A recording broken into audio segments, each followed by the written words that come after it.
Khan, Shalom, Shalom, Israel. His brother Zabayala. Brother Marquas.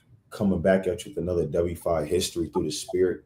You got a lot of people celebrating a day known as Easter today. Every single year, we got to go into it. What is Easter? What it's about?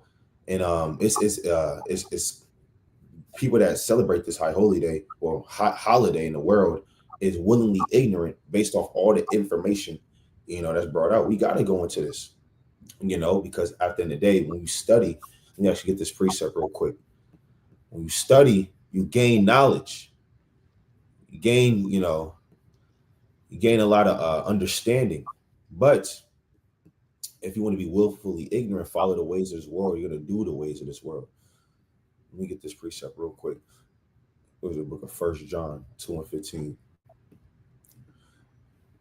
Real quick. Because people just want to be part of this world. They don't care. That's pagan. They just want to celebrate it, go to church, act holy, act right. These are the same people that walk past you at camp. They don't have time for the words of the Lord. No, I don't want to hear that right now. But then go to church in that flowery dress with their 2.5-year-old son running around picking up eggs, and they act like they love God and Jesus. It's 1 John chapter 2 and verse 15. Love not the world, neither the things are in the world. If any man love the world, the love of the Father is not in him. And what does the world celebrate? How many people celebrate Easter? Let me see. Don't you know Putin stopped bombing Ukraine for Easter? They going to war since 2022. But then this man says, no, not on Easter. We're going to stop fighting for 24 hours for Easter. That's in the world. That's madness. Let me get this real quick. People celebrate.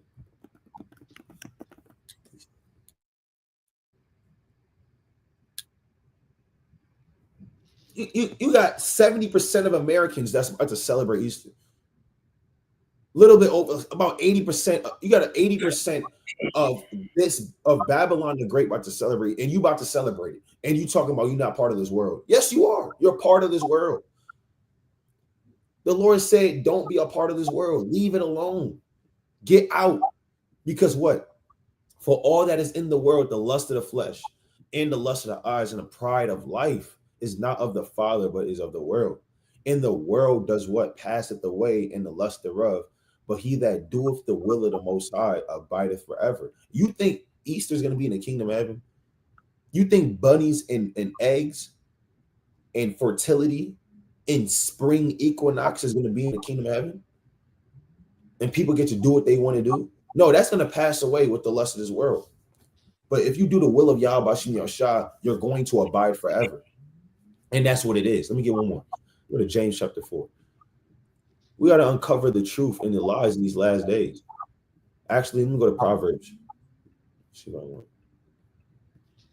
Actually, go to John. There's so many precepts. Let me go to John. Let me go to John 8. This is the classic. John chapter 8 and verse number 44. You are your father, the devil, and the lust of your father you will do. He was a murderer from the beginning and abode not in truth, because there is no truth in him. When he speaketh a lie, he speaketh of his own, for he is a liar and the father of it. He's the father of lies. He conducted this lie long ago, constructed it together, put the pieces of the lie together, and then beguiled the whole world with his lies, man. And now people think that if you celebrate Easter, you'll get the kingdom of heaven. You're righteous. People will look at you differently. Oh my gosh, she's wearing a dress on Easter. She usually smokes every day, but for Easter, she didn't smoke her cigarette. Oh my gosh. Look at her. Look at him. He fornicates and does drugs 364 days out the year, but on Easter, he put on that nice suit for grandma. He's righteous. No. He's following the ways of the world. He's following his father, the devil, a liar. And that's what Esau is. He's a liar, man. And the father of it. But you got it. That's right. You go to Jeremiah 16 verse 19. All right. And all praises to the Most High, So I kind of brother say, sister, we was going to finish out the series, we've been doing on going into our people scattered throughout the four corners of the earth. But then, Spirit had us hopping to Easter. I forgot today was Easter, yesterday. I forgot how quick this day really came up because, you come into this truth, you kind of block out and forget about these worldly holidays that America, promotes. But at the same time, it's also to remember these holidays to an extent because you remember the lies that's been perpetrated throughout the four corners of the earth, right? And it's not only us that's been lied to. It's Jeremiah 16:19. It says, "O Lord, my strength and my refuge." My fort, Slakia. "O Lord, my strength and my fortress and my refuge. In a day of affliction, the Gentiles shall come unto thee from the ends of the earth, and shall say, Surely our fathers have inherited lies. Vanity, things wherein is no profit." So it's not just, Israel that's been beguiled, but the whole earth has been beguiled with the paganism of Easter. And the thing is, all it takes is a quick, not saying that you should do a quick Google search, but really all it takes is a quick Google search. And that Esau will tell you himself that this day is pagan. But yet the Christian church, what do? They still set up this day as if it's some holy, blessed day. And they mix it in. And they mix in the Lord, the so-called, the Lord's death, burial, and resurrection with bunnies and colorful eggs and egg hunts, which is all idolatry and madness. That's why, as the prophet says in Jeremiah, after we gather up these heathen and they're gonna say, surely our fathers have inherited lies. A lot of these things that America pushes, we don't give it a thought. Well, nobody never questions why on the day of Christ's death, burial, and resurrection, we have bunnies involved and eggs when bunnies don't even lay eggs, let alone colorful eggs at that. So, it's a lot of lies that I want to get one more in second. Corinthians 10:4. It's a lot of lies that got to be cast down. It's a lot of lies that Esau set up, that this world has set up, that has to be cast down. All right, Second Corinthians chapter 10, verse 4. Right. It says, "For the weapons of our warfare are not carnal, but mighty through the Most High to the pulling down of strongholds." So, you got to have that spiritual buckler, that spiritual sword, that spiritual battering ram to tear down these strongholds that's been placed on our people. I was talking to a sister at my workplace. I told her it was a brother, it was an older brother. He had, for some reason, these coworkers, man, they want to do everything over the top. Yeah. It was his elder brother's birthday. So, they brought in the pizza and they brought in the balloons and everybody over there, and I'm just kind of off to the side, doing my thing. And they asking and wondering, okay, what you doing while you're not over there? I told them, I don't really celebrate. A lot of them already know, but she was kind of new over there. I told her I don't really celebrate, birthdays and holidays and things of that nature. And her face just lit up like as if I was speaking some foreign, language. It's like people can't understand, even no matter how, a lot of times, no matter how plainly you break it down, they will never understand the lies that was perpetrated to them. She was just going from holiday to holiday. You don't do this, you don't do that. I said, no, it started getting vexing, but, no, I don't do A, B, and C. But I say that to say the lies that's put on the mindset of our people is so strong that even we tell them the truth from the origin of these different holidays, they'll still, for some reason, celebrate it and get down with it and find an excuse to why they want to celebrate it. Verse 5, "Casting down imaginations and every high thing that exalteth itself against the knowledge of God, and bringing into captivity every thought to the obedience of Christ, and having a readiness to revenge all disobedience when your obedience is fulfilled." So when you come into these, when these worldly holidays is coming up, you got to be on a spiritual guard because the whole world is getting down with it, not even knowing that they're celebrating all type of gods, all the way going back to Egypt, to Assyria, to Babylon, and even before, to Zion. All these different gods are mingled up and set on this one day so you can commit spiritual adultery against your God. Right? But you got it. Con, I want to get this real quick.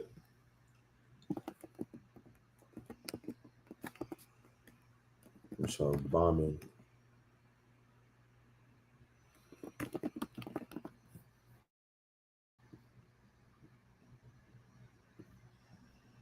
Yeah, let me get this real quick.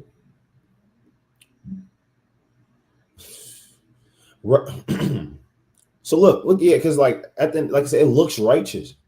Every how they've been fighting for 3 years, and every year they stop bombing for Easter. Every year they stop warring for Easter. It's the Easter truce. Right? It says Russia-Ukraine war live. Both sides allege Easter truce violation. So that's when the soldiers get together. They go back to their battalions. They they pop bottles, get drunk, drink. Look at bunnies, probably freak off for 24 hours, and then after that they go right back to war. This is what the world does. It looks righteous. People, oh my gosh, they stop for Easter. Easter really must be a one of a kind holiday for God and Jesus. Right? But when you go to the precepts,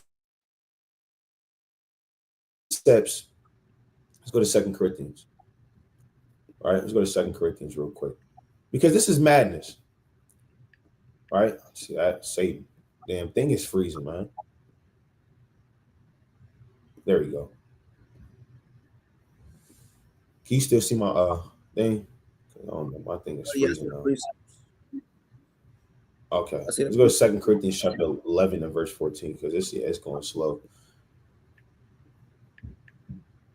Let's see if I can go to the next chapter over.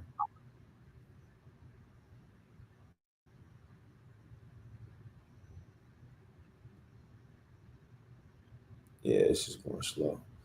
Yeah, I mean, this is it looks righteous, but although we know it's not, and Satan, his job is to deceive the whole world. His job is to lie to you.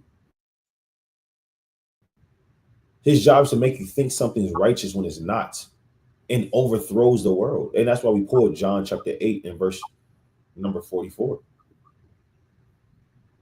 All right. Let me get this real quick. It's 2 Corinthians chapter 11. Yeah, it's going slow. Yeah, Satan trying to stop, slow down this word. We're going too fast for him. It's 2 Corinthians chapter 11 and verse number 14. And it says, and no marvel, for Satan himself is transformed into an angel of light. So the Lord said, don't be surprised. Satan, he's transformed into an angel of light. Right? It looks righteous. It looks great to celebrate. You got people dressing up all fancy. Your uncle, what I'm saying, your Uncle Leroy, your Uncle JJ, what I'm saying? Even though he's strong out on dope, he even came to grandma's house and got dressed up. And he's going to church with all of it. He's hugging the siblings. You haven't really seen him because he really be on the block, there were holes in his pants, but even though he got dressed up today for Easter, and the whole family's together, you're not arguing this day, and Abuelita and your Tio that drinks 100 beers a day, he comes over and he usually argues with your dad, and now everybody's cool for this day. It looks righteous, it looks good, but at the end of this day, it's Satan himself. It's him. He orchestrated this day. He constructed this day together. Right? So we're going to go into the history, and we're going to show you how this thing came about, who it's about, when it came about, and why it's here. So without further ado, we're going to get into it. You got it, King. You can go to the first. You can go to the first article. Oh. Right, and and one thing with these gods and these holidays is that all these really are the same gods. They just change their names throughout history. Right, whatever empire comes in next, the same god. It's the same god as before, or same gods, I should say, as before. All they do is just change their name. Right, so this is just the foundational premise of Easter. Right, it says, it's like I'm trying to enlarge my screen on my end. You can scroll down just a little bit. Start with say Easter principle. Right, it says Bear with East. me. Yeah, it is kind of going slow. Right. It says Easter Principle Festival of Christian Church, which celebrates the resurrection of Jesus Christ on the third day after his crucifixion. It's really going into white Jesus. This is the spirit of sin. It's in the spirit of white Jesus and Caesar Borgia. This is not in the spirit of Hamashiach Yahushua, right? So I just want to put that out there too. When we see festivals like this, they're doing it in the name of the Renaissance Caesar Borgia, right? It says the earliest recorded observance of an Easter celebration comes from the 2nd century, though the commemoration of Jesus' resurrection probably occurred earlier, right? Which, as we know, Yahushua was his death, burial, and resurrection happened around 33 AD. But this celebration of Easter, as we're going to go into, came on further on down the line. You could scroll down a little bit more where it says the English word.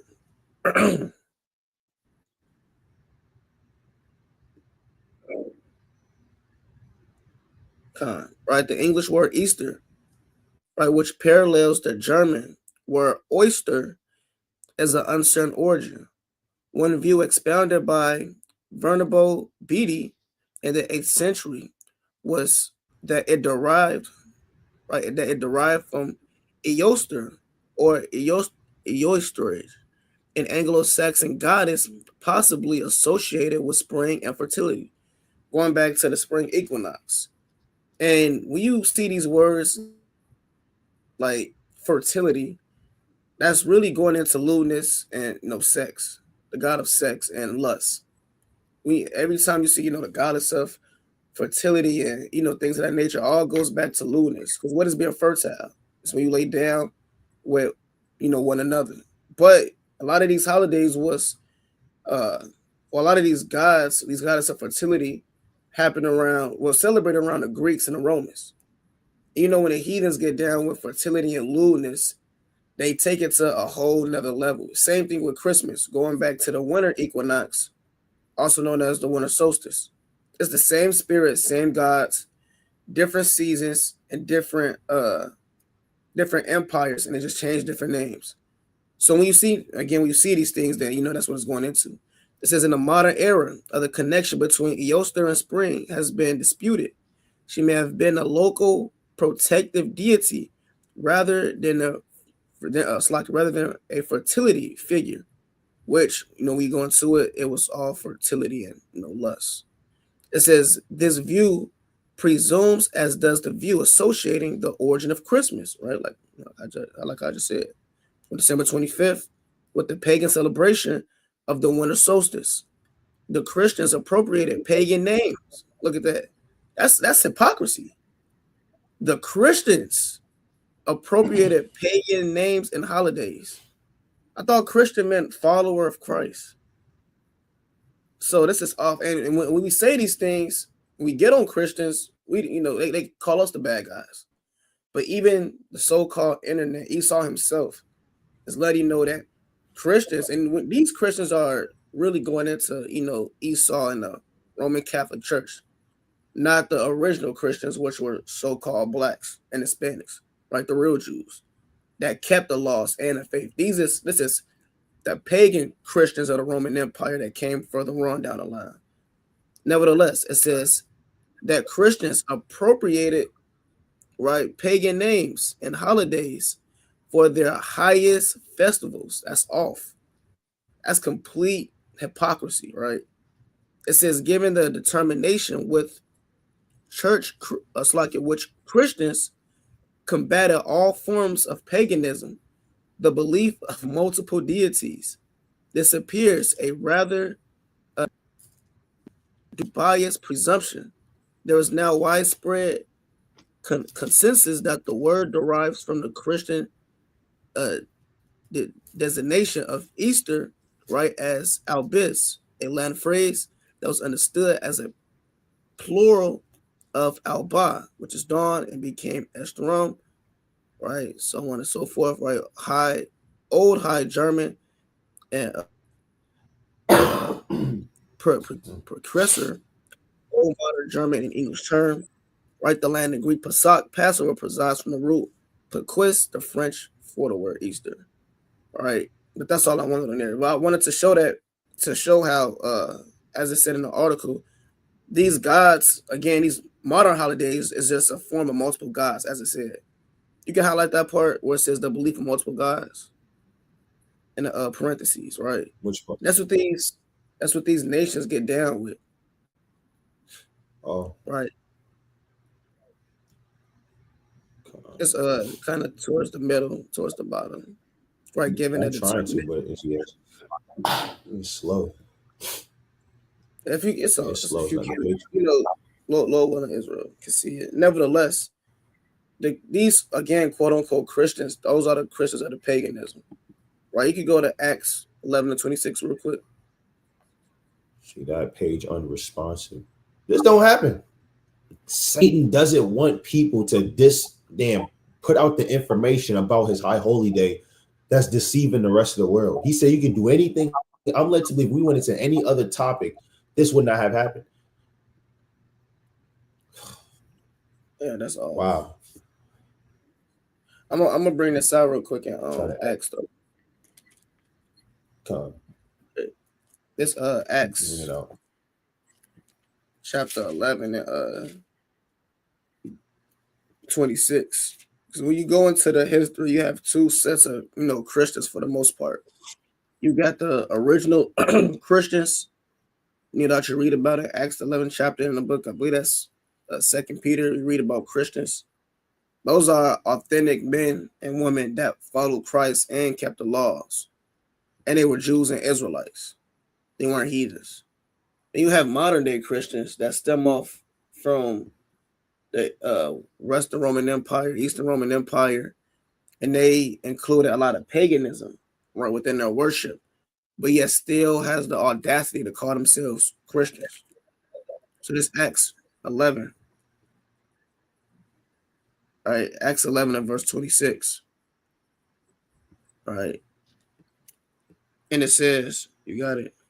It says, and when he had found them, he brought them unto Antioch. And it came to pass that a whole year they assembled themselves with the church and taught much people. And the disciples, right? The disciples were called Christians first in Antioch. See that? So the disciples were called Christians. You let me know if the disciples were celebrating Easter in the sense of bunnies and eggs all over the place. No, they wasn't doing that. Because again, it's two sets of Christians. You got the original Christians, which are Israelites that follow Christ, and you have the paganized Christianity that came down the line that was perpetrated with the lies of the Roman Empire. But I wanted to bring that quick point out. You got it. Yeah. Let me go to the book of Acts real quick, chapter 14 and verse number 13. Because these are the gods of this modern world. But there was gods in the ancient world that Paul had to deal with. And you don't think they had high holy days for them? You don't think they had high holy days for Jupiter, right? Saturn, Mercurius. Go to Acts chapter 14 and verse 13. It's Acts chapter 14 and verse 13. And it says, and they called Barnabas Jupiter and Paul Mercurius because he was the chief speaker.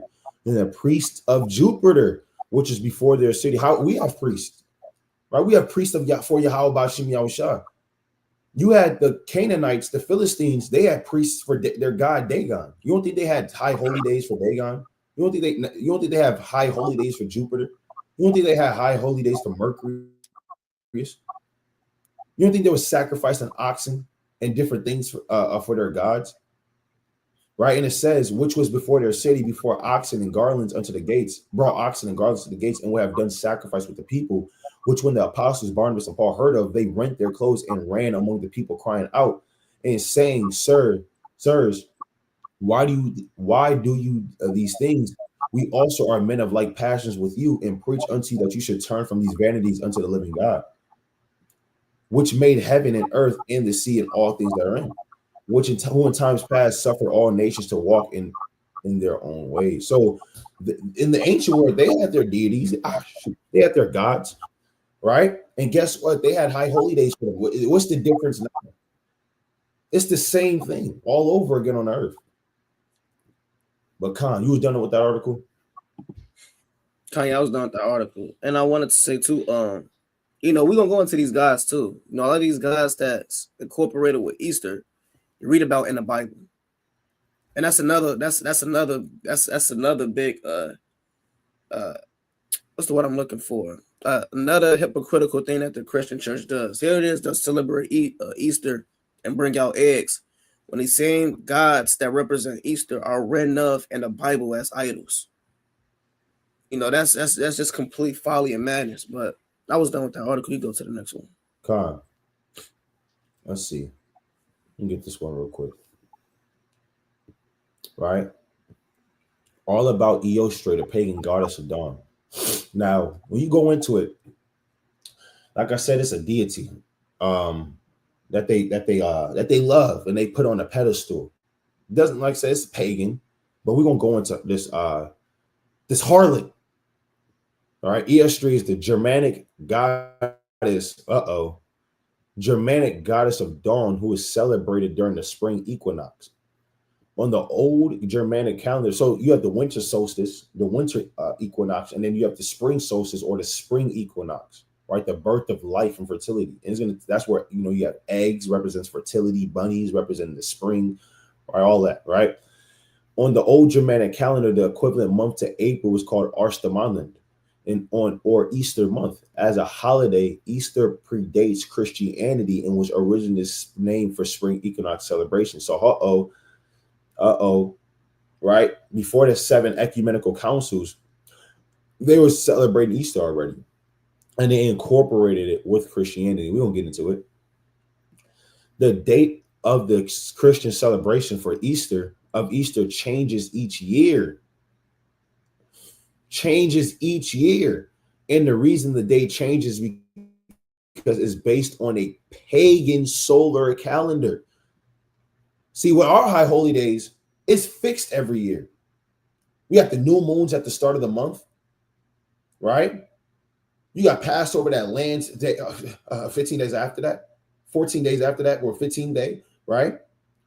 After the new moon, celebrated for 8 days. First and last day is a Sabbath day. See, our high holy days is fixed. But with these high holy days, it changes each year. And the reason the date changes because it's based on a pagan solar, it's based off the sun. Easter occurs on the Sunday after the first full moon occurring after the spring equinox. So, for example, this year, the spring equinox is on March 19th. The first full moon after the spring equinox is on April 7th. And the first Sunday after the full moon is April 12th, which is the date of Easter this year. Most of the symbolism around this holiday actually comes from the pre-Christian. You notice how they keep saying pre-Christian. It has nothing to do with it. All right? Pagan celebrations of the spring equinox. For example, we paint Easter eggs with bright colors at this time of year. The bright colors are a reflection of the spring flowers blooming, and egg itself may be linked to chickens return to laying after the long winter months, where chickens lay very few, if any, eggs. The Easter rabbit symbolizes fertility, sex, lust, fornication, adultery, whoredom, fertility. We all know that bunnies get pretty busy, if you know what I mean. What is this about? What does this mean? We all know that bunnies get pretty busy, if you know what I mean. Why are we celebrating a damn holiday for bunnies getting busy? What is this? Oh, you got it. Now you see how they put the little semicolon right next to it, make it have that smile wink too. That's disturbing. That's off. That is off. What they say, so they are a perfect animal to symbolically represent the fertility of springtime. You're celebrating a holiday where bunnies get busy. Go to church and tell your pastor that Easter is about bunnies getting busy and chickens and Germanic goddesses. They're gonna cast you out the church, man. They're gonna throw a little crumpled paper at you and they're gonna throw it at your head, man. That's off. But this is the truth. Returning to the topic of Eostre, the evidence for her as an actual goddess people worship is a bit uncertain. She's mentioned in the writings of an 8th century monk known as Venerable Bede, who's reported the pagan Anglo-Saxons as medieval Northumbria, who held festivals in her honor during the month of April. Other than this text, we don't have much information about how she was honored by the pagans, whether Eostre is really worshipped as a goddess or not. By the 19th century, she had become an important part of Germanic culture, and she was added into German literature, paintings, and folklore. Jacob Grimm, one of the two brothers Grimm, wrote Eostre seems therefore to have been the divinity of the radiant dawn of unspringing light, as a spectacle that brings joy and blessings, whose meaning could have been easily adapted by the resurrection day of the Christian gods. It makes sense that the chosen date to represent the rebirth of Jesus was based around a time, the spring equinox. We're gonna get into that too. The spring equinox that was already being celebrated for life, for light and life. See that? Can you still hear me? Yeah, you clear. Con. Yeah, so they added this. So you're celebrating an Edomite woman that likes to see bunnies do their thing. That's what you're seeing. Yeah. And that's what you're celebrating. You got masses amount of Israelites going back and celebrating damn white Jesus and white women. This is white supremacy. So we're getting into this woman right here, man.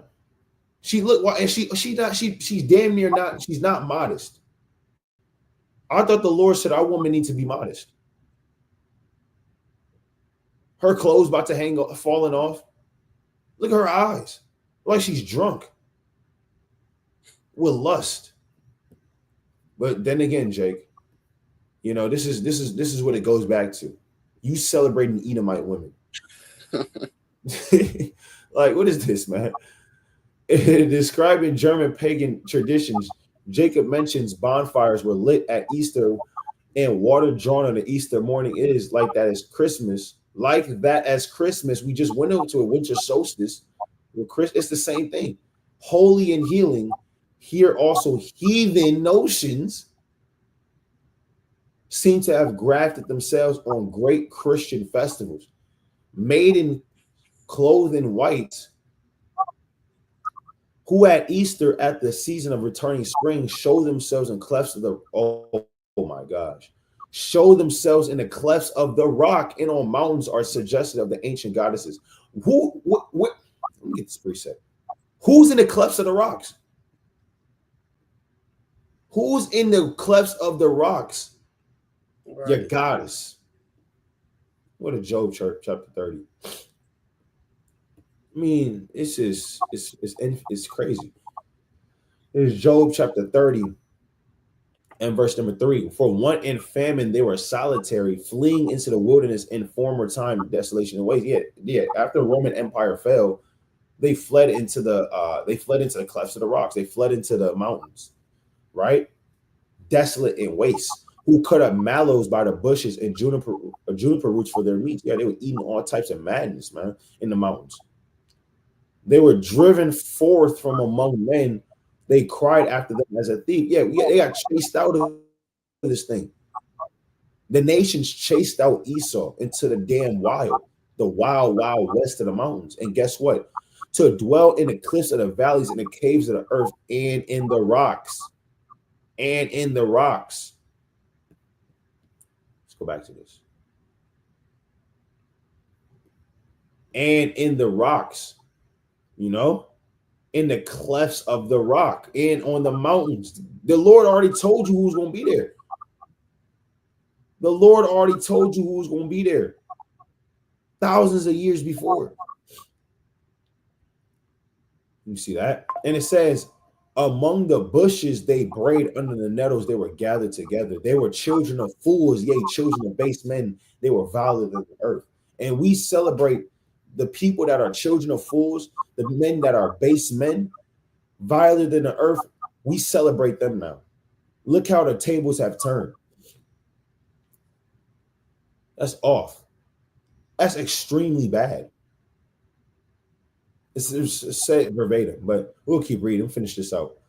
By reviewing his writings about Germanic pagan traditions, we can derive a few ideas on how we, as modern pagans, can celebrate the goddess Yostre for the spring equinox. For example, in terms of ritual wear for the spring equinox, ritual wear is demonic. They're doing ritual. You gotta wear something, you gotta eat something, you gotta go to a specific place. You're saying ritual chants. You're getting in the spirit of the spring equinox. I plan on wearing a simple white dress and creating a crown out of local spring flowers. As Eostre is the goddess of dawn, I plan to wake up early on the morning of the equinox to greet the new day. As Jacob Grimm attests to the healing power of the equinox water, I plan on collecting modern dew from the local grasses of flowers and putting it in a jar to place on my Eostre altar. They got an altar as an altar to the goddess Eostre. It's disgusting. This is disgusting. They got an altar. It's a ritual. They going into the clefts of the mountains. They're wearing they're collecting dew, that wet thing on the grass, and putting it on the altar, and they're bowing their head and they saying, damn, all types of madness to the damn so-called white woman. Slakia. Come. Yeah, where in the law did the Lord say sacrifice grass upon the altar? That's nowhere in the law whatsoever. And didn't Cain do that? Mm-hmm. You know, didn't he bring what to say? Roughly paraphrasing about the offerings of the ground, or something to that effect. Mm-hmm. You know, the Most High was displeased. Now you got these modern day demons that celebrate this day. They bringing up the same offering to the Most High, and that's spiritual because Esau came through the regeneration, just still fulfilling their lot and their role. You know. But you got it. I just want to make that. The Lord is not having you bring grass on the altar, man. Like a damn cow. What is this, man? Got them bringing grass and the dew of the grass, and it's an altar. This is a very off This is very off, man. And we're gonna go into how it's even originated into Christianity. It says, to me, pagan reconstructionism is figuring out how to stay true to the ideas and traditions behind the ancient rituals and festivals, even if we can't celebrate them exactly as our pagan ancestors would have done. Why? Because they infused it. Satan lied to you. He's crafty. He mixes truth with lies. How do you think he got Eve jammed up? He mixed truth with lies. It sounded so good. It sounded like the truth. It's not. Right? We really don't know that much about Goddess Yostre and how the pagans celebrate her. So the best thing to do is collect the information we do have and stay true to the underlying spirit of the traditions to the best of our ability, man. Will you be celebrating the spring equinox this year? No, we're not celebrating the spring equinox this year. We're not celebrating this woman. That's her foremother. They look exactly alike. Deceitful. She got the ring. She's married. So-called white woman. Got the flowers on her. She look innocent. Right? Looks safe in her house. But this is the damn devil, man. That's right. That's the devil. Got a candle. Look, she got a candle in the back because she's about to offer to her damn whore god, man. You know, what you got it. Yeah, that's completely off. Right. You can let's go to the law. Go to Deuteronomy real quick. Let's find this quick precept. All right, let's go to Deuteronomy. Let me see what I want. It's like your Exodus 23:13. All right, Exodus 23:13. You know, the Lord commanded us to not make mention of other gods. You know, that's damn near the first commandment. You know, thou shalt worship the Most High, only Him, only shalt thou serve. And then you got to love your brother as you love yourself. But even according to the law, right? We read Exodus 20, the first law is to serve the Most High and Him only. And here it is, you're getting down with various different gods just by celebrating one day. That's off. Exodus 23:13, it says, in all things that I have said unto you, be circumcised, and make no mention of the name of other gods, neither let it be heard out of thy mouth. And as we read in the first article, one holiday like Easter is compiled with multiple gods and multiple deities. That's just one that we went over. And again, now one is really multiple because it's the same one in a different captivity. And we're going to go over them. And we're going to show how even during the time of Solomon, right, the same God that Israel worship now and this world worship now, the same God that they worship during the time of Solomon and during the time of Jeremiah and during the time of the Greeks and the Romans. So you can go to the next article. I wanted to just, show that real quick. The Most High said, don't make mention of other gods. So when you saying happy, Easter, and you saying these diverse, Merry Christmas, happy, so-and-so, you're making mention of other gods. You're giving yourself, your mind, your body, your soul, and your spirit unto the spiritual demon Satan. Which is why when you hear that these things are lies, you get offended because that's that spirit being checked. That's that demon in you being checked. But again, all these things are just extreme high levels of paganism, right? But you can go to the next article.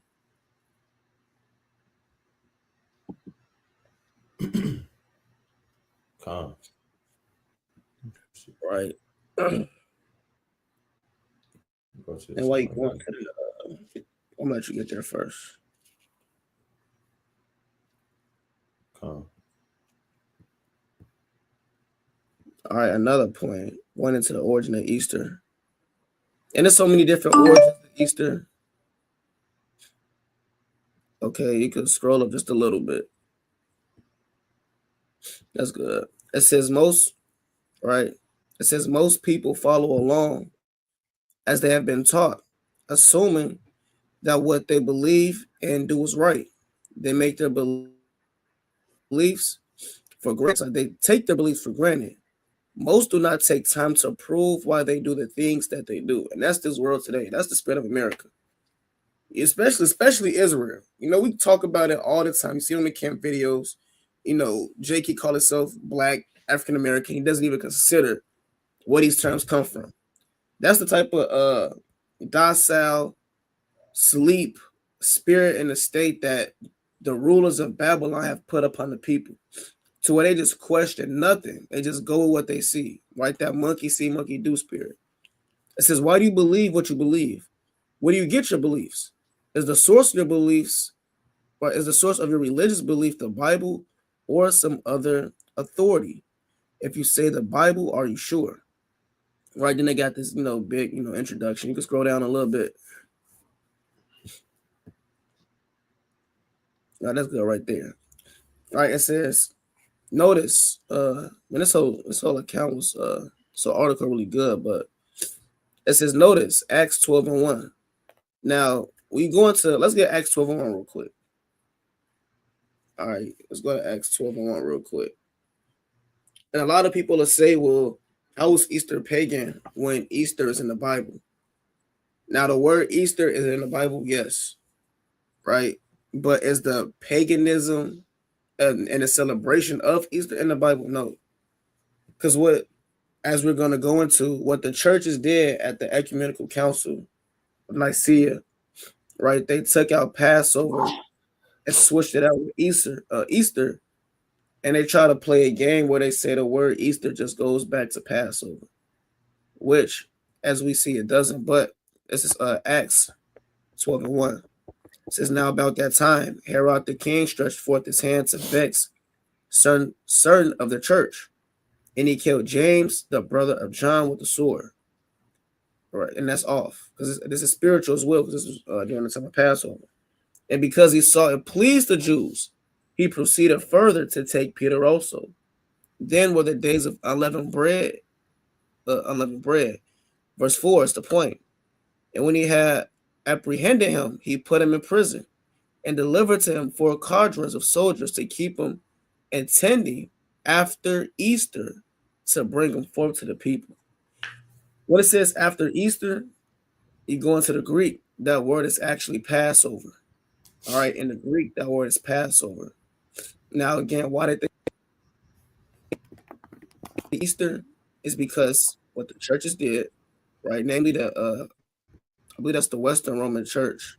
You know, they kind of the Catholic Church. They if you finna go into it, kind of what they did was they switched out Passover with Easter, right? Let's see what that word is in the Greek.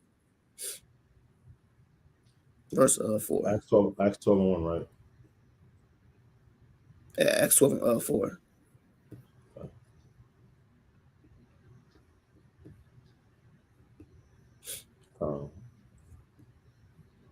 Right. And I believe when you go into it, there is no Greek word for Passover as well. Right, there is no Greek word for Passover. So for them to put Easter is just, manipulation.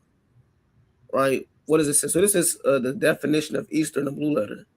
It says a Paschal sacrifice, which was accustomed to be offered for the people's deliverance from Egypt. Right, the Passover, the Exodus out of Egypt. It says the Paschal lamb, i.e., the lamb of the Israelites, accustomed to the slay and eat on the 14th day of the month Nisan,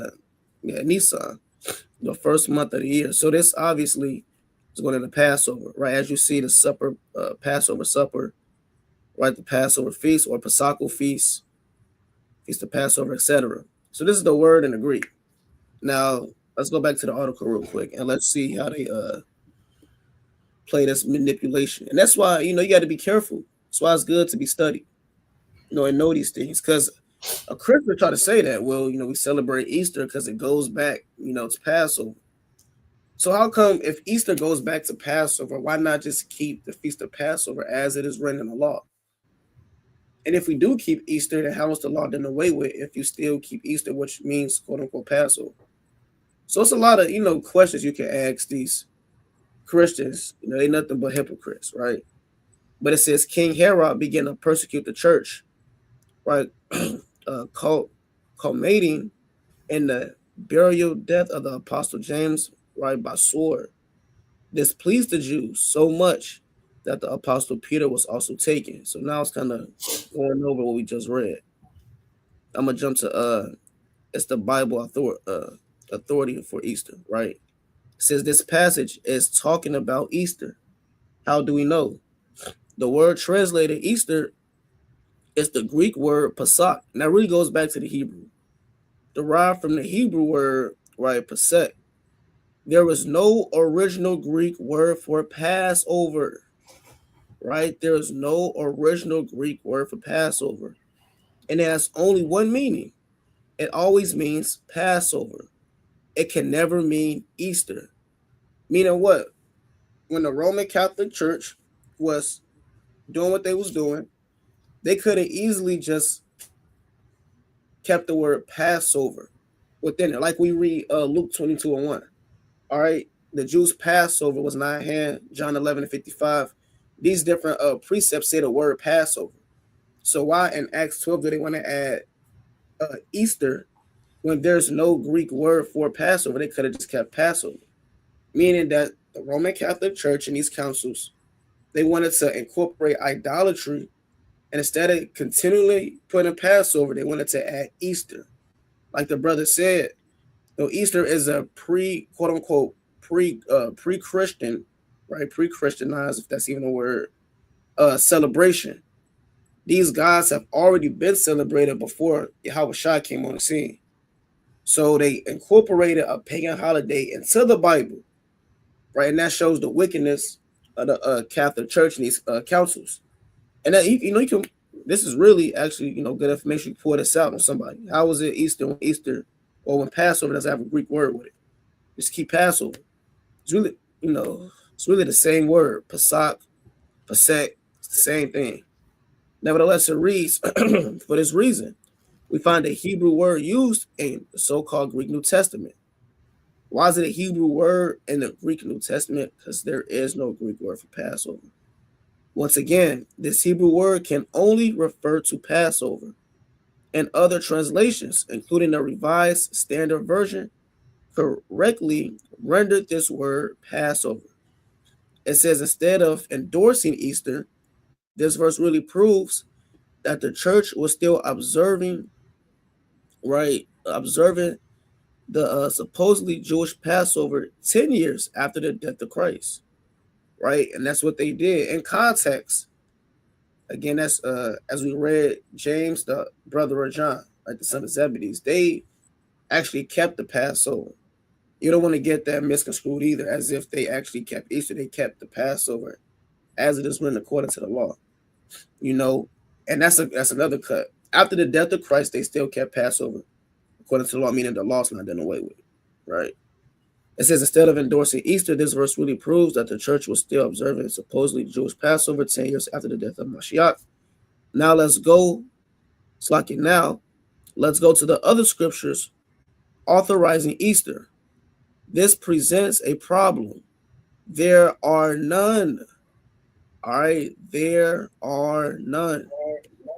So if there's no verse that supports Easter, but yet Easter is a big part in the so-called Christianity world, why do they celebrate it? These are questions that need to be answered, right? All these popes, Christian churches, grandmothers, deacons, bishops, all these, high-end quote-unquote church people, why are we celebrating Easter? Namely, Jake, we can give a damn what the heathen do. Namely, Jake, why are you celebrating Easter when even Esau himself is saying there are no verses supporting this holiday? Says there are absolutely no verses anywhere in the Bible that authorize or endorse the keeping of Easter celebration. The Bible says nothing about Lent, which I believe that goes back to the Catholic Church, if I'm not mistaken. That's a Northern Kingdom thing. Lent. It says eggs and egg hunts, baskets of candy, etc.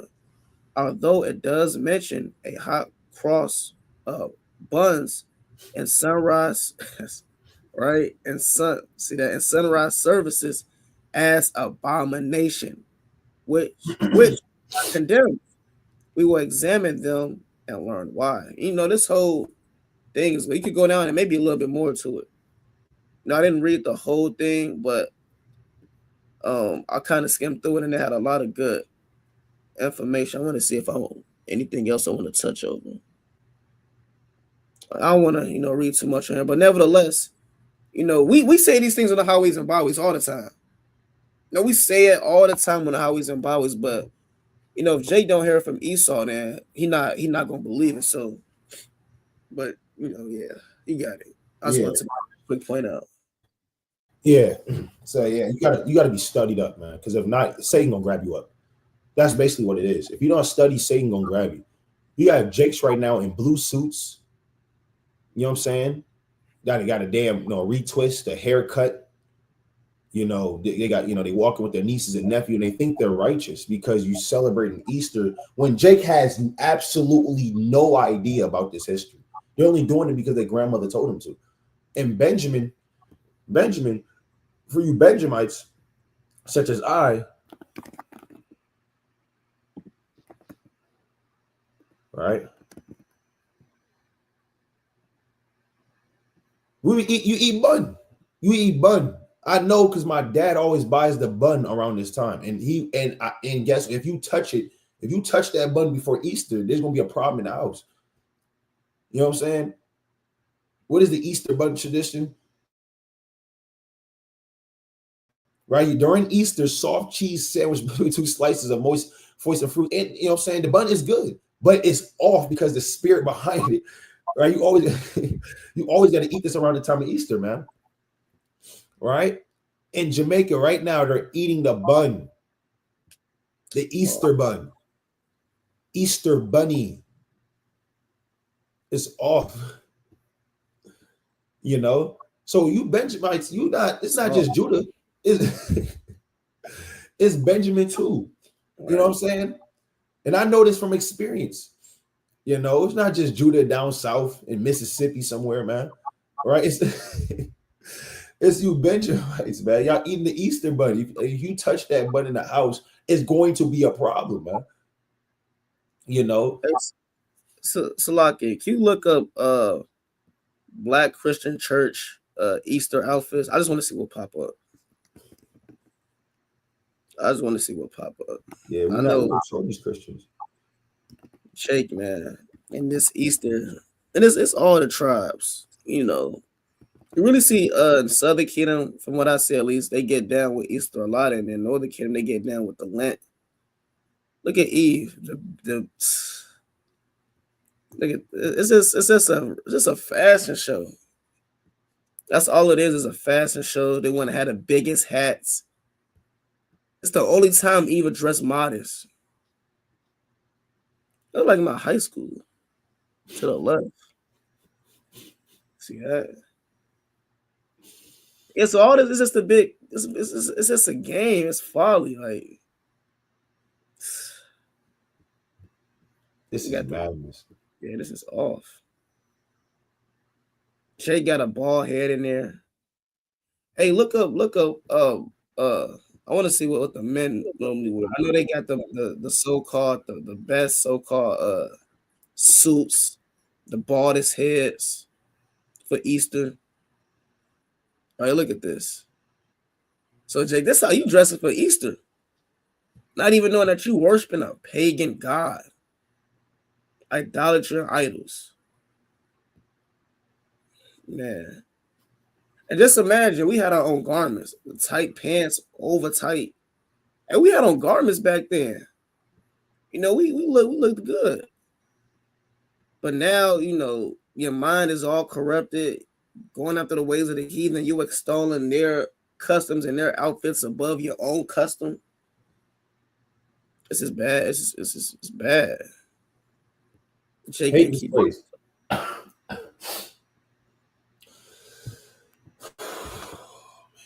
Yeah, you guys want to see. Yeah, that's folly, man. Yeah, this is wow. Yeah, it's what Jake doing, and it's a car you can't get away. You know, right? You can't get away. You know, let me see. Catholic Church Easter outfits. Damn. That's insane. No, that's actually insane. It's a car you definitely gotta get out. This is what they doing to you. Down there in Mexico, man. Wow. Somewhere in Mexico right now. Oh, are they carrying the white women? Wow. Damn. Hey, when it comes to idolatry, no offense to Northern Kingdom, but hey, we know in the scriptures how Northern Kingdom got down with idols, man. Y'all take it to a whole nother level. We ain't seen nothing with this with something now. Judah, Benjamin, Levi, they get down with idolatry. But Northern Kingdom, they said, let us make us gods of our own and put it in Dan and Bethel. Yeah. They go hard. They in the spirit of they. Wow. Yeah, they in the spirit for sure. They in the spirit of it. It's not the right spirit. They in the spirit. Whatever spirit they in it. Hey, you can scroll up real quick and go to all those diverse colors. That's off. Right here? So, go down a little bit. Oh yeah, you already had that one up. Yeah, that's off, man. That's off. Can you look up? Huh? Can you look at what they do? Lent in their images. Yeah. Lent. That's right. Brothers go hard. That's all they do. Go hard. They go crazy. So look at this. So this is you got the Catholic priests. I can't stand the Catholic Church, man. That's just one of the most wickedest churches ever.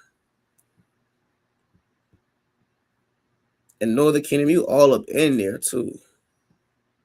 And outside around the block. And somebody got a Corona bottle in there. I know it. Yeah, and I'm so-called damn Modelo.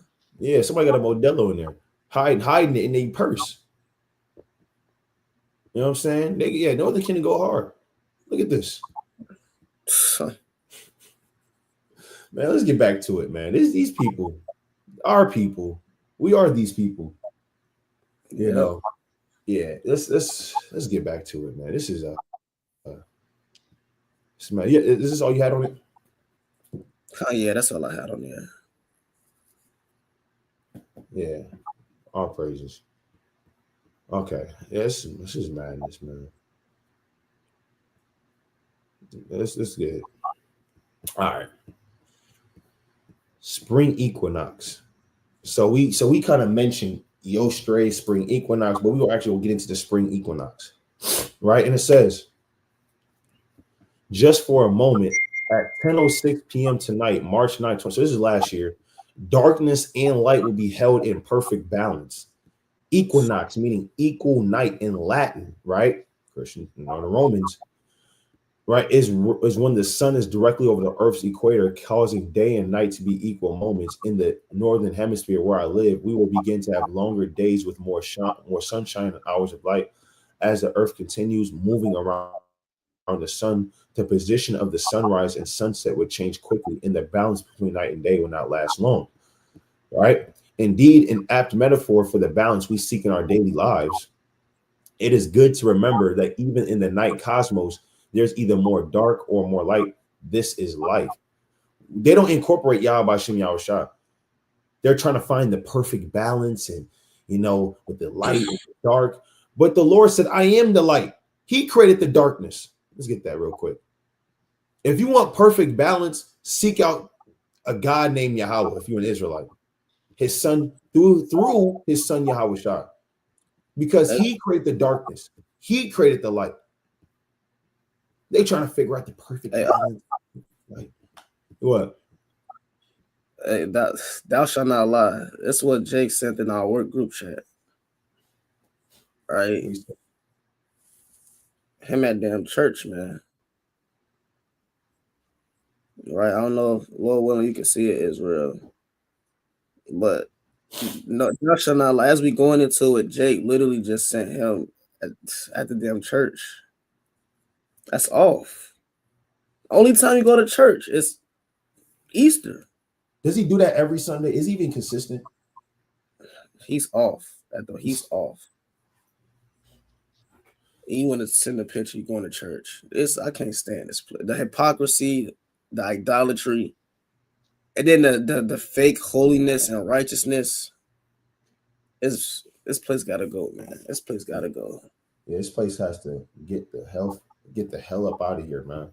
But nonetheless, the Lord said this Isaiah 45:6, that they may know from the rising of the sun, right, from the east and from the west, that there is none beside me. I am the Lord, and there is none else.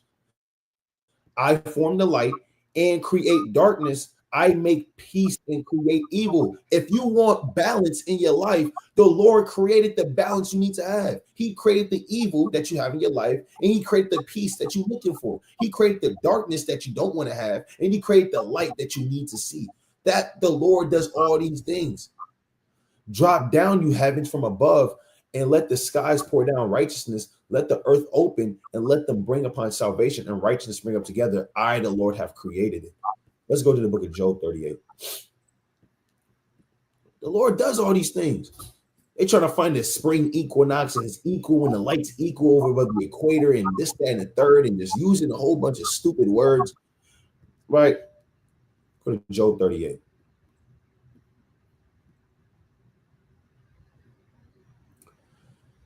This is Job chapter 38, and I'll start at verse 4. Where was thou when I laid the foundations of the earth? Declare if thou hast understanding. Who have laid the measures thereof, if thou knowest, or who have stretched the line upon it? Yeah, what line is this talking about? Let's go here. Right? Where's it at? What line? It's talking about the horizon, right? It says, as the earth continues moving around the sun, the position of the sunrise and sun will change quickly, and the balance between night and day will not last long. Right? In metaphor for the balance we seek in our daily lives, it's good to remember that even in the cosmos, there is either more dark or more light.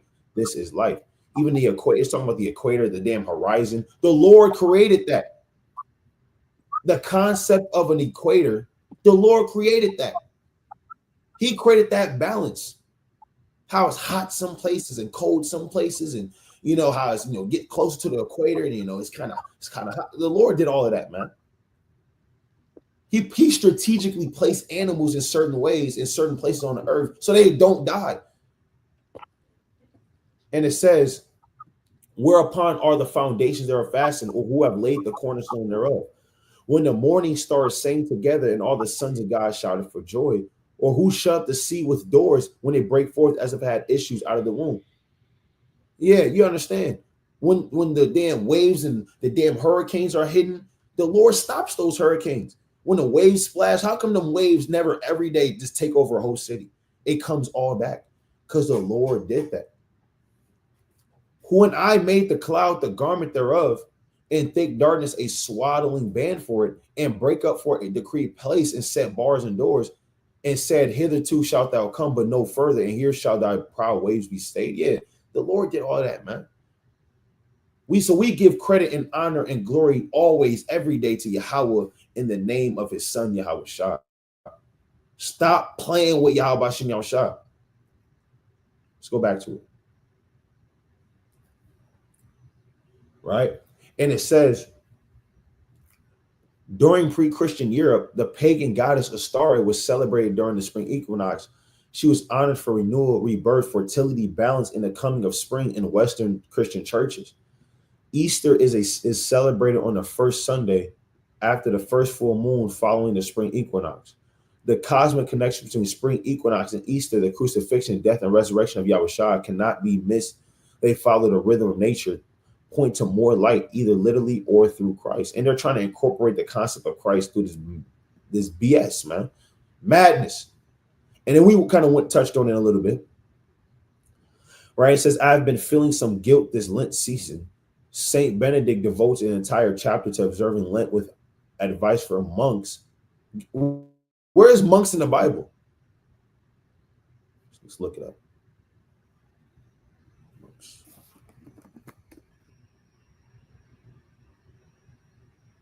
There are no concordance results from monks in the KJV. All right, let's get another witness. Let's get another witness. Where is monks in the Bible? Monks. No So result.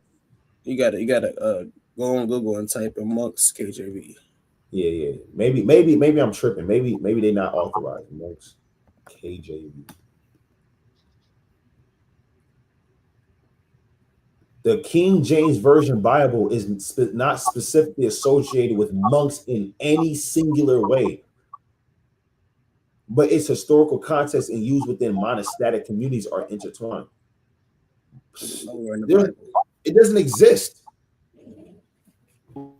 Are monks in Christianity? We got to examine this. Monasticism emerged in the late 3rd century and had become an established institution in the Christian church by the 4th century. Yeah, we know because of paganism. That's the same way that Easter got incorporated. This is off. You got a man consulting with monks, and he's supposed to be Saint Benedict. Who are the saints?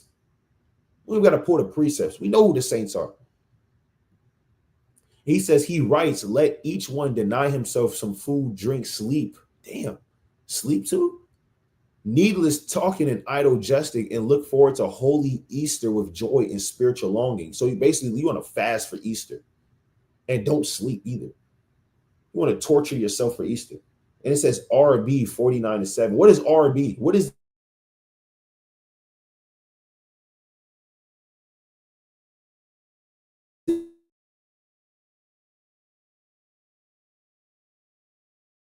this strange verse?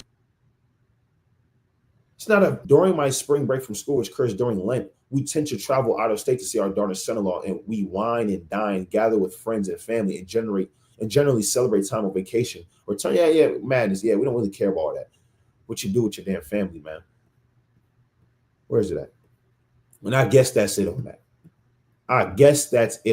Spring equinox and Easter tells you a little bit, but then the rest is about what he does with his damn family. I don't give a damn about that, man.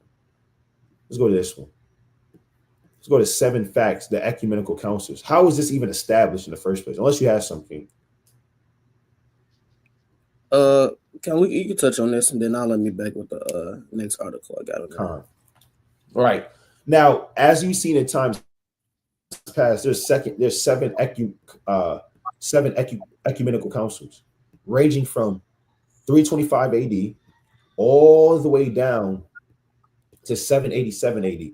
And the concept of Lent, since we touched on it, right? The concept of Lent was actually to stop iconoclasm and to have the pictures of the ancient world depict our people instead of white people. So when you celebrate Lent, it's really implemented in 787 AD to stop iconoclasm, which was an Eve and so-called black woman that let pictures up in the church to make sure they're depicted truly of who they are.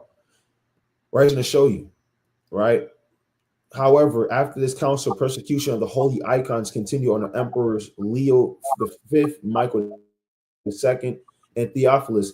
Thus, iconoclasm disturbed the church for another 25 years. The local synod of Constantinople in 843 AD finally restored and affirmed veneration of the holy icons under Empress Theodora. The council also established a celebration of the triumph of orthodoxy on the first Sunday of Great Lent, which we celebrate thanksgiving to the Lord for granting his church victory over the heresy of iconoclasm. So if you really want to celebrate so-called Lent, it's an Eve that stopped Esau from painting the pictures like Esau. That's really what Lent's about. It's not about throwing ash on your damn head and going to the Catholic Church, letting them kiss your baby's private parts, man. Right. But that's a sidebar. Let's go to Easter. Let's get this. Right, the first ecumenical council, Nicaea 325 AD, convened under Emperor Constantine. The first ecumenical council mainly battled a heresy called Arianism, right? 318 bishops participated in this council, including St. Nicholas, the wonder worker, St. James, Bishop of Nisibet, St. Spiridon of Tremethus, and St. Athanasius, who was a deacon at the time. They came together because an Alexandrian priest named Arius rejected the divine nature and pre-eternal birth of Yahushua Mashiach. Right? They basically, Arianism is what, as Israelites, what we believe is that Yahushua came into the earth like all others as well. He didn't have a damn divine birth. Joseph and Mary did their thing, consummated their marriage beforehand. Had Yahushua, and he came out as all do others on the earth. Right? The scriptures tell you that. But you had men saying, no, he had to be born a divine way. Right? And it says, instead, he taught his father that the Son of God was the highest creation. At this council, the church established the following. The Son of God is true God, right? Idolatry. Begotten of the God the Father before all ages. Here we go with the Trinity. The first part of the Trinity is now being established in 381 AD. What you will see in the last 400 years of these councils, they specifically constructed Catholicism and Christianity of what it is today. Before these 7 councils, none of these ideas that you see today existed. The Trinity didn't exist, right? The Catholic Church wouldn't even have been here.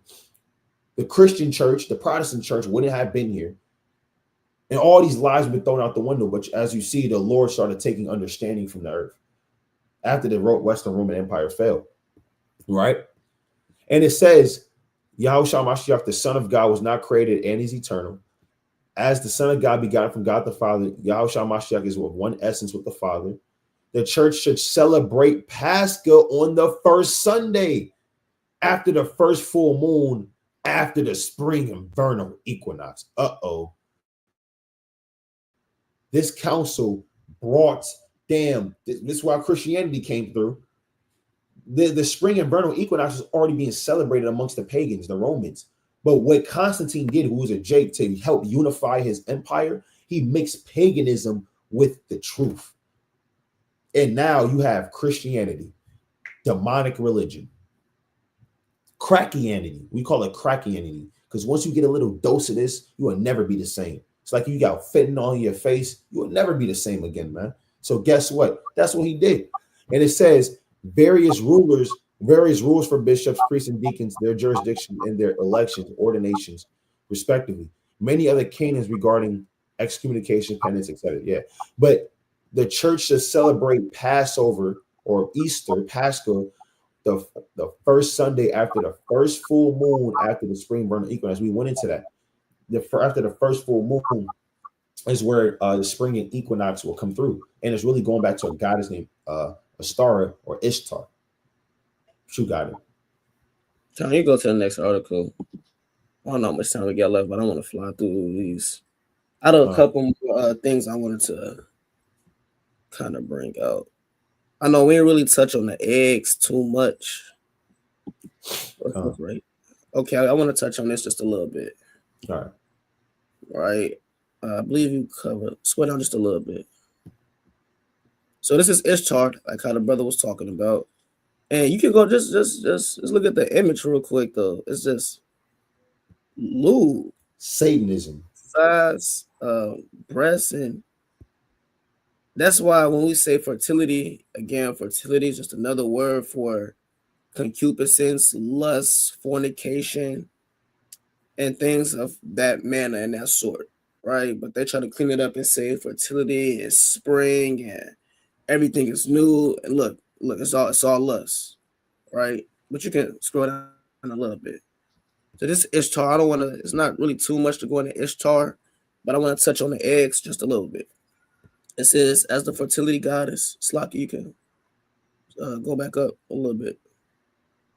Right, as the fertility goddess, Ishtar was associated with eggs, right, which were seen as a symbol of new life and rebirth. Right, we went over that earlier in the video.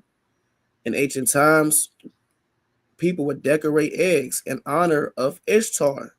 So when you ask yourself, who do the eggs come from? Well, they come from also Ishtar as well. Now, why did they decorate eggs specifically? That's the what you say? That's the rich. That was part of their ritual that they did. You know, these heathens, they just do God knows what. So them decorated eggs that came from chickens is one of their chief ways to show their gratitude to Ishtar. It says, and give them as gifts one to another during the spring equinox, as the brother also touched on as well, which marked the beginning of the agricultural season. Over time, decorating eggs spread to other cultures and religions. In Europe, for example, the people began decorating eggs during the Christian celebration of Lent, as we touched on, a period of fasting and repentance leading up to Passover, to Easter. Eggs were seen as a symbol. This is off.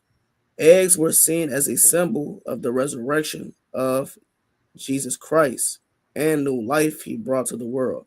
Now, earlier we read that eggs symbolize, well, we read that the bunnies, the bunnies, they symbolize new birth.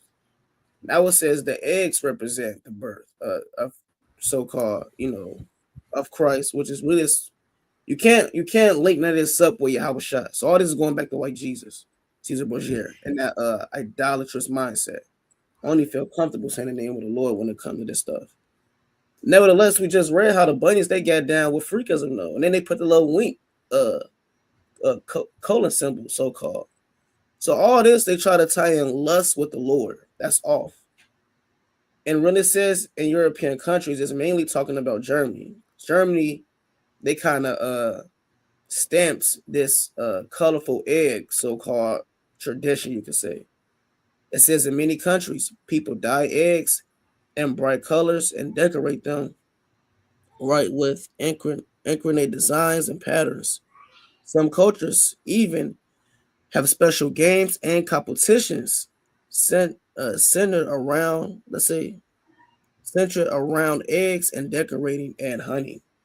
So Jake, how are you celebrating this when this comes from the Europeans?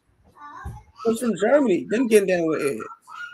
On top of that, it goes back to the goddess, right, of fertility, Ishtar. Jake, how are you getting involved in it? Scroll down just a little bit more, Ken. I'll read the last quick part. Again, just to touch on this aspect of eggs. It says, while the origins of the Easter egg tradition may be rooted in ancient pagan beliefs, the Christian symbol of eggs as a symbol of resurrection and new life. Yeah, you can't just switch it up and just say, well, the Christians believe this. No, there is no what I believe. It's whatever the origin of that deity is, it carries that same spirit. Just because you say, well, I believe it, that's the problem with Christianity. It's always what they believe, what they want to do. It's because it's something that you do doesn't make it, wicked and often all of a sudden righteous. The orders of it is still satanic, meaning you're carrying a satanic ritual and pagan belief system. Nevertheless, it says the Christian symbolism of the egg as a symbol of resurrection and new life has become predominant interpretation in modern times. In Christian traditions, the eggs are usually colored red, symbolizing, wow, human sins. I didn't even know that. Right? The eggs are usually colored red, symbolizing human sins. Breaking the eggshell, the white egg comes out as a symbol of purity, symbolizing the sacrifice of Jesus Christ to give people new life free of sins. This is all madness. Where is this at in the Bible? In the law. And the Lord said in Isaiah 8 and 20 to the law and to the testimony. If they speak not according to this word, it is because there is no life in them. None of this is according to the law or the testimonies of the prophets. It says, whether you celebrate Easter for religious or cultural reasons, decorating and sharing eggs, this is off. I'm not even finished reading that. It's not beautiful at all. Right? It's not beautiful whatsoever. It's all idolatry, paganism, and madness. But you can go to the next article. I want to kind of flock through it real quick that I had. All right, you touched on this as well, the Council of Nicaea. I'm going to read that highlighted part. It says the Council of Nicaea accordingly required the feast, right? Required the feast of the resurrection to be celebrated on Sunday and never on the day of the so-called Jewish, right, Passover, right, like aka Easter. Was to be on Sunday after the first full moon following the spring equinox. It's meant the date of Easter will always fall between March 22nd and April 25th. Brother already again eloquently touched on that, so I don't got to go too deep in it.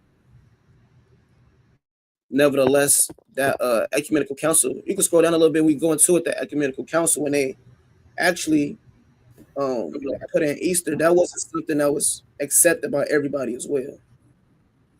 You heard me? I could scroll down a little bit. Yeah, that's not something that was widely accepted. Right. Go to the second paragraph, Bubba Kashaw. Right here. Right under the picture or the ad. Yep, the water. It says the ruling of the council was not immediately accepted everywhere. Now, why wasn't it immediately accepted? It's because you still have righteous men that fought for the laws of God, like how the brother brought out Arian. Right? Arianism, he didn't believe in certain things, as the brother broke down. So Aaron, he to an extent, he kept God's laws to an extent. He knew about the idolatry. He knew about these other gods. He knew that these pagan holidays shouldn't be accepted within the Bible. And if we go into the history of Arianism, they actually killed him. They murdered him because he didn't want to get down with the Western Roman Empire and these diverse councils and doctrines that they were adding. Right? They ended up murdering him. And if he was with him, guess what? Murdered too. So that shows even the spirit behind these holidays also comes with that murderous Edomite demonic entity behind it, to where they killed you and murdered you if you didn't believe in these things. It says, it did not sit well with those who have been celebrating the resurrection on Passover, which makes sense, because if you say Easter just means Passover, why not celebrate Passover?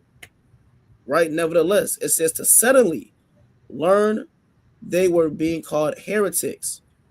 It says confusion was also caused because Rome and Alexandria, right, which is Egypt, fixed the spring equinox, the day in the spring when the day of the night are equal, by different methods. Right? Eventually, however, the ruling of the Council of Nicaea was accepted by all the Western Church. And the Western Church is simply the Catholic Church, as we went over earlier. All these different wicked idolatries and customs and holidays that they follow, it all goes back to the Catholic Church. And if you can show, and Catholic means universal. When did God ever say that this Bible was universal? Just add whatever you want into it. He never said that. That's off. But I know we pressed for time. You go to the next article real quick. I also want to prove that that these gods go back to time of Solomon as well. You go to the next. Real quick, you can search up. So I don't think I got a link for it. You can search up. Let's go to 1 Kings chapter 11 and verse 5 real quick. All right, 1 Kings chapter 11 and verse 5.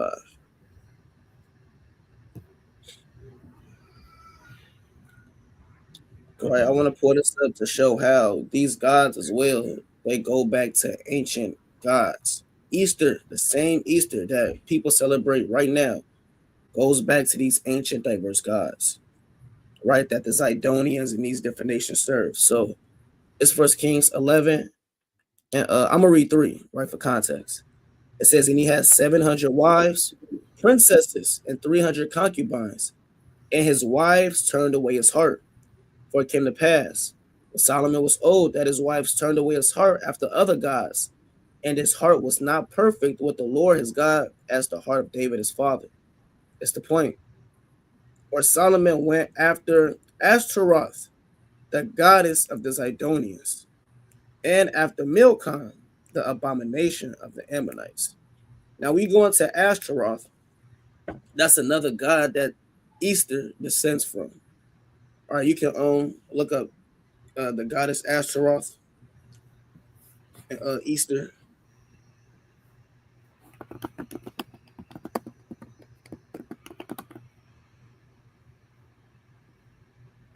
All right, what does that say?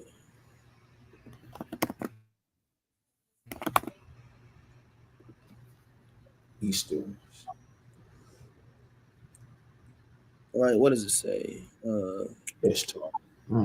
Says the name of Easter is often connected with the goddess as Ashtoreth, also known as Astaroth or Ishtar. We just went over Ishtar.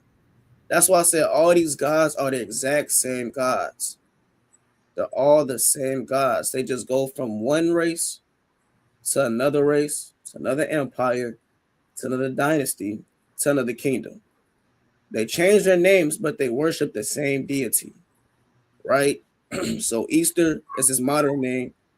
You had Ishtar, you had, Astros, and as you see, what does it say? A figure from ancient Mesopotamia and Phoenician. Now, Phoenician, that's the land of Israel. Mesopotamia, that's that so-called Fertile Crescent area, right? It says mythology, who also associated with fertility, love. All right. Slaki. Oh, you got it. Nevertheless, let's go to real quick. Even we read Jeremiah during the time of Jeremiah, they serve the same gods.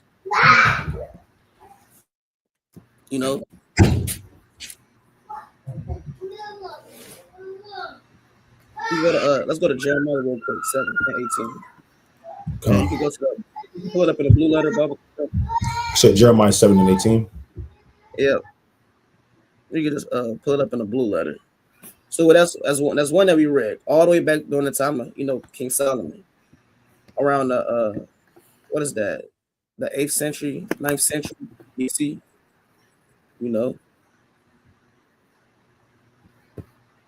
Go to Jeremiah 7 and 18. I'm gonna read it and then you can go on the blue letter.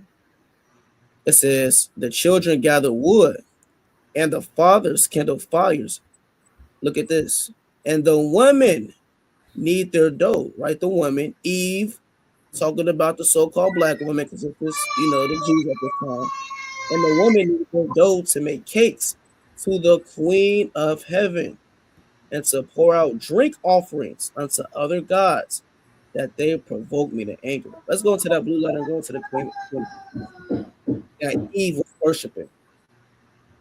Because even they got it now. Even Jake is saying, look, man, the black woman is God. The black woman is the mother earth. He's the soil. Life stems from the womb of the black woman. And all this, right? So they always had this spirit upon them. Let's see who Eve was sacrificing physically, right? So-called black woman. This one right here. Yep, Queen of Heaven. This one right here. Yep. All right, you can scroll down. Might be zoom in. It's kind of small. All right, scroll down a little bit more. All right, let me see what that says. Going into the Strongs. Let me see. There we go, right there. That's what I'm looking for. Right, it says, Milcom, right, as we read in 1 Kings. Right, let me see.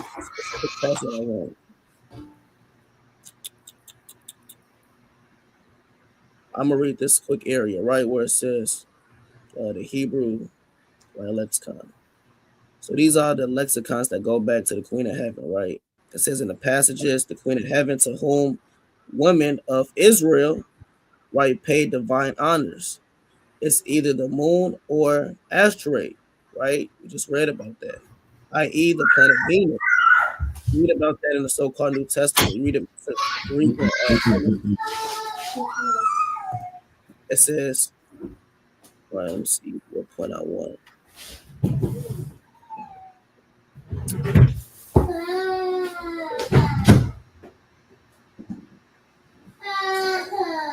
You get a chance, look up after the king. You said look up what? That name right there in the Greek, in the Hebrew, right? Asterisk, I believe. Scroll up a little bit. It's really the same God, but with another name added to it by the Babylonians. I'm trying to see the name. The one in Jeremiah. Oh. 7. I'm trying to scroll back down. Scroll slowly so I can see the name. All right, we're gonna actually do that again. Jeremiah. Repeat the verse again, Shalaki. I have a lot of distractions. Yeah, it's cool. Jeremiah 7 and 18. Okay. But brother said the little king hate Easter too. No, he do hate Easter. Yeah, pray from this side. We won't play that over here. All right. He said, look up the name, but look. Yeah, in that account. Let's see. Ashtaroth in the Hebrew. I don't know if they're gonna pull it up. I know it's the Queen of Heaven. Yeah, I want to find. They put a Astarte. Yeah, I see. Yep. They put up a Astarte. I believe that's what I wanted. So we go into the blue, and it just put up on my phone too. And the blue. So we go into Jeremiah 7 and 18. The Queen of Heaven is a Astarte that they worship. Right, that is a Astarte that they worship. So we show how, really throughout the video, that goddess of fertility, we've seen how it was worshipped throughout certain parts of the world. But what we didn't prove yet was that Israel, our own people, we got deep into that too. And that's spiritual, because the same way how Israel is worshiping Easter now, they worship quote unquote Easter or Ishtar back then, Astarte. It's the same spirit. Nothing new was under the sun whatsoever. That's in Ecclesiastes, the 1st chapter. And again, that's extremely spiritual. Through all the captivities that we've been through all the gods that we learned from, each God we still celebrate individually in America to this day. And that's why America is the most wicked nation. Because they took all the gods and all the religions, changed their names, and made them the biggest holidays ever. And here it is, from the same gods we celebrated from the foundation that put us in slavery, we're celebrating to this very day. That's extremely spiritual. Right? Can you go to Ecclesiastes real quick? 1 and 7. Just to show that. Right, just to show that.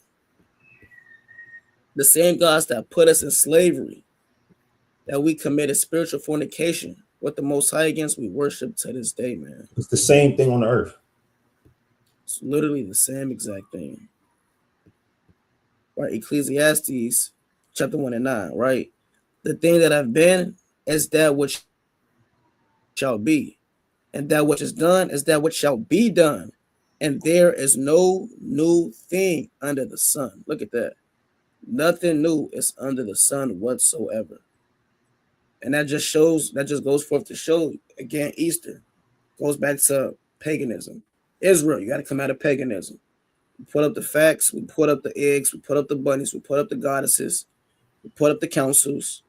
You know, there's no reason why, after watching this video, and there's plenty of videos on the channel, if I'm not mistaken, pertaining to this. And if you're neglecting the facts, and you still go out your way to celebrate Easter, you want to go back in the world and do your own lust, then the swift judgment is coming your way. All right, but you got to. I'm gonna close in precepts. Con, all praise to the Most High. And it goes back to this. You know, we have to be studied as a people. We can't believe every single thing. Proverbs 14 and verse number 15. Proverbs, it's not gonna pull up. Proverbs chapter 14 and verse number 15. You can't just believe everything. If you're still in a Christian church in 2025, I don't know what to tell you. If you're in a Catholic church in 2025 and you just seen what we pulled up, I really don't know what to tell you. Right? This Proverbs chapter 14 and verse 15. Only simpletons believe everything they're told. The prudent carefully consider their steps. So we have to carefully consider our steps. If you believe everything you're told, you're a simpleton. You're a simple guy. You're a simple woman. You still believe your granny, right? You still believe your damn great grandfather, right? Uncle Leroy, Uncle Elroy, that still hold the 40. They don't even sell 40s, and he still got it, right? You still believe him? It's just the family get together, man. Come on, man, take this plate. If you're an Israelite and you take that plate, if you're a Jamaican, you eat that bun, you're going off. It's off. And you're going off. And the Lord, he got you. He got you. He gonna pull your card, man. He understands. And guess what? That judgment gonna come swiftly. Let me get one more. Let's go to 2 Timothy chapter 2 and verse number 15. And this is the classic. All right. Get the KJV. And it says, study to show thyself approved unto Yahweh, a workman that needeth not to be ashamed, rightly dividing the word of truth. The Lord allows Satan to do this on purpose to see who's really going to dive deep into the facts, who's really going to study to show themselves approved, who's really going to uncover the truth that's buried in a mount of lies, man. Who's going to do it? Right?